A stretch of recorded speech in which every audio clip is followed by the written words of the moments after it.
Olá, meu nome é Pietro e nessa aula a gente vai falar sobre a escravidão africana. Então, primeiro a gente tem que observar esse panorama do fenômeno da escravidão no Brasil. Aproximadamente 4 milhões de escravos até o fim do período colonial foram trazidos para a colônia e eles se dividiam basicamente em dois grupos étnicos, os sudaneses, que são os dessa área verde aqui no mapa, e os bantus dessa área laranja aqui do mapa da África.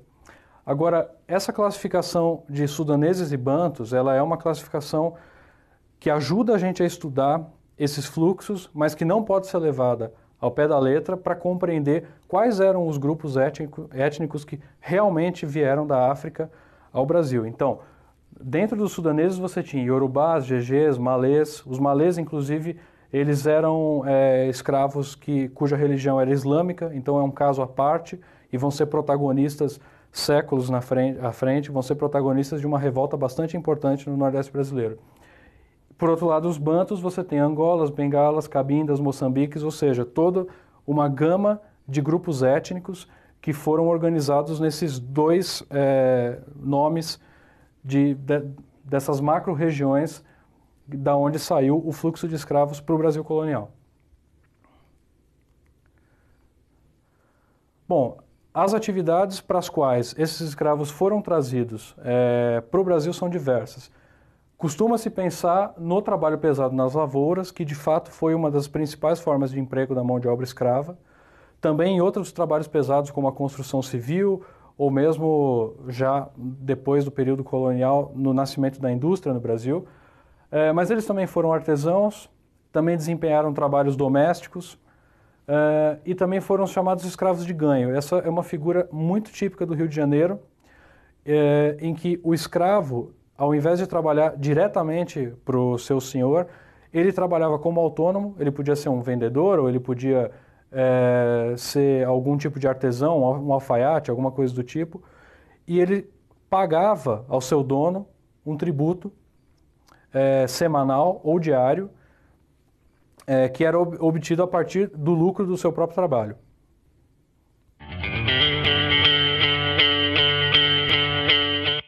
Agora que a gente tem esse panorama da escravidão no Brasil, é importante tratar dos dois polos, da oferta na África e da demanda na colônia. Então vamos começar com o polo da oferta na África. Costuma-se pensar que a oferta de escravos na África ela é uma consequência direta do aumento da demanda dos traficantes portugueses, o que não é verdade.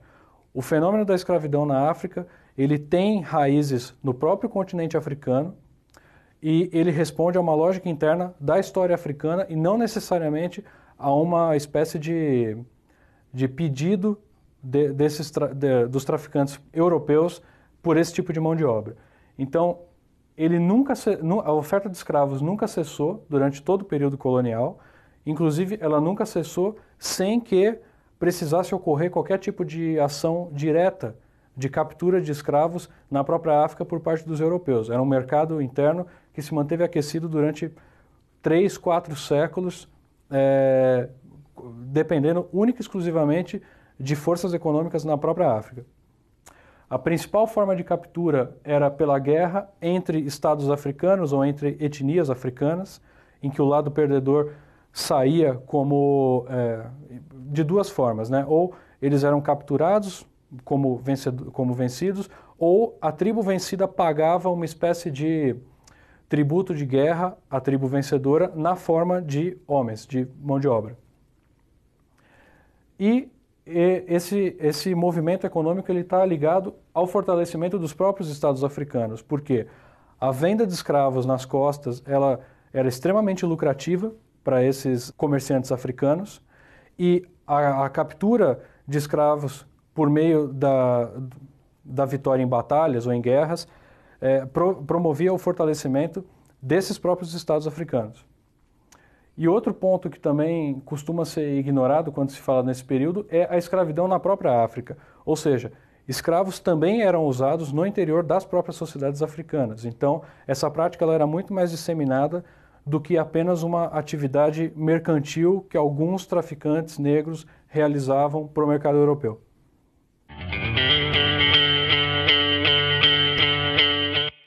Agora, do ponto de vista da demanda, a primeira pergunta que surge é por que não se usou a mão de obra indígena, que já estava disponível. E existem várias razões para isso. Em primeiro lugar, a questão demográfica. A população nativa brasileira ela era pequena, ela era rarefeita, e ela não conseguia oferecer as condições de números para abastecer, por exemplo, o empreendimento da lavoura no Nordeste da cana-de-açúcar. A lógica do sistema colonial comportava muito melhor a mão de obra africana, porque o tráfico negreiro ele era mais uma maneira de obtenção de lucro, que era enviado diretamente à metrópole, e você tem também as diferenças culturais dos indígenas. Os tupis, o grupo dos tupis, que foram os indígenas com os quais os portugueses tiveram mais contato, eles não eram habituados a essa forma de trabalho que foi imposta pelos colonizadores. Eles não tinham agricultura, eles eram basicamente caçadores e coletores, então eles não tinham a aptidão necessária, pelo menos nesse início, para realizar o tipo de tarefa dispendiosa que o sistema colonial demandava.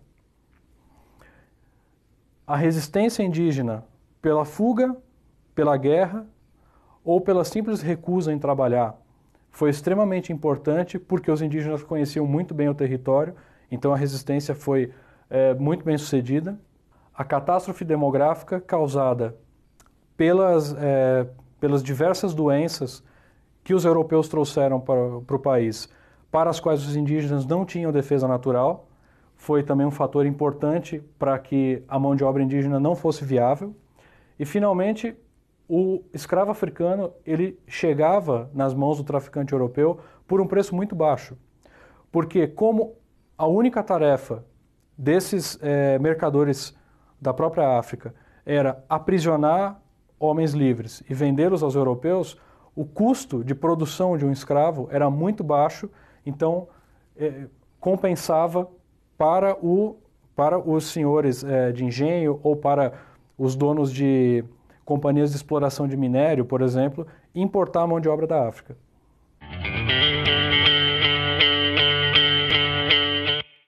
Agora a gente vai falar um pouco dos mecanismos que garantiram a dominação da população escrava no Brasil. Bom, em primeiro lugar você tem a restrição física mesmo dos escravos. Então você tem a vigilância das plantações feita pelos feitores, você tem o uso de algemas e grilhões nas senzalas, você tem o castigo físico quando algum escravo africano descumpria uma ordem, e aí você tem que observar a função disciplinadora desse castigo, porque para além de punir individualmente aquele que transgredisse a ordem colonial, a ideia do castigo físico era servir de exemplo para os demais escravos para conter qualquer tipo de ato de rebeldia.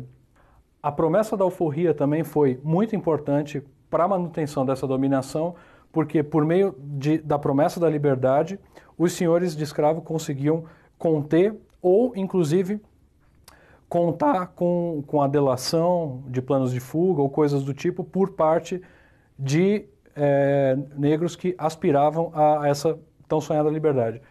E, por fim, a dominação ideológica, que era veiculada pela coroa e pela igreja. Pela coroa, porque Portugal estabeleceu uma legislação em que o negro era equiparado a uma mercadoria e não tinha o estatuto de ser humano. E por parte da igreja, porque por meio da retórica do aspecto demoníaco das religiões africanas, do seu paganismo e do reforço a essa ideia de inferioridade do homem negro, a igreja, que era uma das principais instituições culturais da época, inclusive, disseminou essa ideologia que tornou a existência da escravidão na colônia uma instituição absolutamente aceitável e moralmente aceita.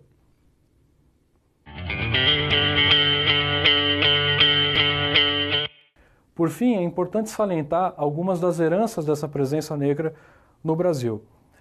Aqui são apenas algumas dessas heranças que estão destacadas. Então, por exemplo, na linguagem, várias palavras como cafuné ou como moleque, por exemplo, são de origem africana.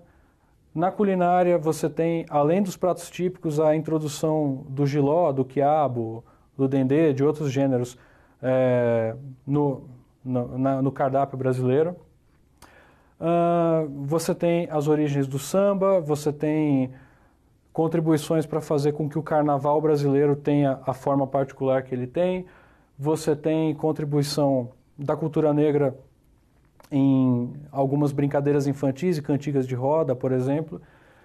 No aspecto religioso é muito interessante porque, para além do candomblé e do sincretismo religioso bem conhecido, né, que os negros, especialmente na Bahia, fizeram com o catolicismo, é interessante notar como o tipo de religiosidade negra também contaminou, entre aspas, o catolicismo brasileiro. Então, você tem simpatias, você tem oferendas de plantas ou alguns ramos para determinados santos, que são práticas que, para o catolicismo europeu mais rígido, são absolutamente estranhas, mas que no Brasil elas foram incorporadas ao cristianismo.